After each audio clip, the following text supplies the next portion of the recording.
Sering dengarkan kata halal dan haram, tapi sebetulnya apa sih artinya?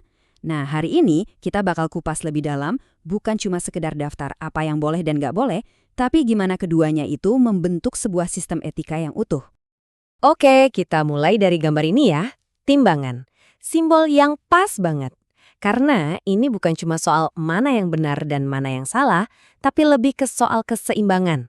Keseimbangan antara apa yang diizinkan, yaitu halal, dan apa yang dilarang, yaitu haram.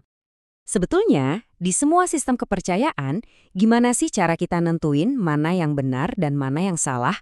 Pertanyaan mendasar inilah yang jadi titik awal kita buat menjelajahi prinsip-prinsip dalam Islam. Nah, buat jawab pertanyaan tadi, kita perlu mulai dari yang paling dasar dulu. Yuk, kita bedah satu persatu apa sih sebetulnya definisi dua kata kunci yang jadi fondasi dari semua ini. Simpelnya begini, halal itu artinya semua yang diizinkan atau sah menurut hukum Islam. Sebaliknya haram itu ya semua yang dilarang atau tidak sah. Tapi ini bukan sekedar larangan loh. Konsep haram itu ada kaitannya sama pertanggungjawaban. Jadi, setiap tindakan yang tergolong haram itu dianggap punya konsekuensi spiritual atau dosa bagi yang melakukannya. Oke, terus muncul pertanyaan kan, siapa sih yang berhak nentuin sesuatu itu halal atau haram? Nah, ternyata jawabannya itu ada di dalam sebuah hierarki sumber yang jelas banget. Mirip-mirip sistem hukum modern lah. Biar gampang, kita pakai perumpamaan aja. Coba bayangin Al-Quran itu kayak UUD-nya, konstitusinya. Terus hadis itu jadi semacam jurisprudensi atau preseden hukum yang ngasih detail lebih lanjut. Nah, yang terakhir, ijtihad. Itu proses para ahli hukum menafsirkan aturan tadi buat menjawab isu-isu zaman sekarang. Dan prinsip dasarnya, seperti yang tertulis dalam Al-Quran, sebetulnya sangat terbuka.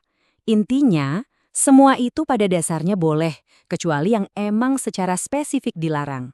Jadi pesannya adalah jangan mengada-ada larangan dan jangan melampaui batas. Nah, hadis ini jadi sumber kedua.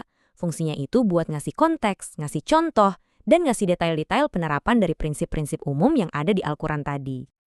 Nah, ini dia contoh paling nyata gimana sumber ketiga, ijtihad, itu dipraktekkan di zaman kita. Coba deh lihat logo di pojok kanan atas itu. Yap, itu logo halal dari Majelis Ulama Indonesia. Merekalah salah satu lembaga yang melakukan ijtihad atau penafsiran hukum untuk menentukan status halal produk-produk baru dari makanan sampai obat-obatan. Oke, jadi kita udah tahu sumber aturannya dari mana. Sekarang, mari kita gali lebih dalam. Kenapa sih sesuatu itu bisa dianggap haram? Ternyata, alasannya bisa kita kelompokkan jadi dua kategori utama. Kategori yang pertama itu namanya haram lizatihi. Artinya, sesuatu itu dilarang ya karena zat atau esensinya sendiri. Emang dari sananya udah nggak boleh. Contohnya apa? Ya hal-hal yang disebutin langsung di dalam Al-Quran. Misalnya, bangkai, darah, atau daging babi. Terus, kategori kedua ini sedikit lebih tricky. Namanya haram li ghairihi. Sesuatu jadi haram bukan karena zatnya, tapi karena ada faktor dari luar yang menyertainya. Contoh paling gampangnya begini. Makanan yang tadinya halal, misalnya roti, bisa jadi haram kalau cara kita dapetinnya itu dengan mencuri. Jadi bukan rotinya yang salah, tapi tindakan mencurinya itu yang bikin jadi terlarang. Ini nunjukin ada lapisan etika yang lebih dalam kan? Oke, kita udah bahas semua teorinya. Sekarang pertanyaannya, gimana sistem terstruktur ini diterjemahkan jadi panduan buat kehidupan kita sehari-hari? Jadi, kalau kita simpulkan, intinya begini.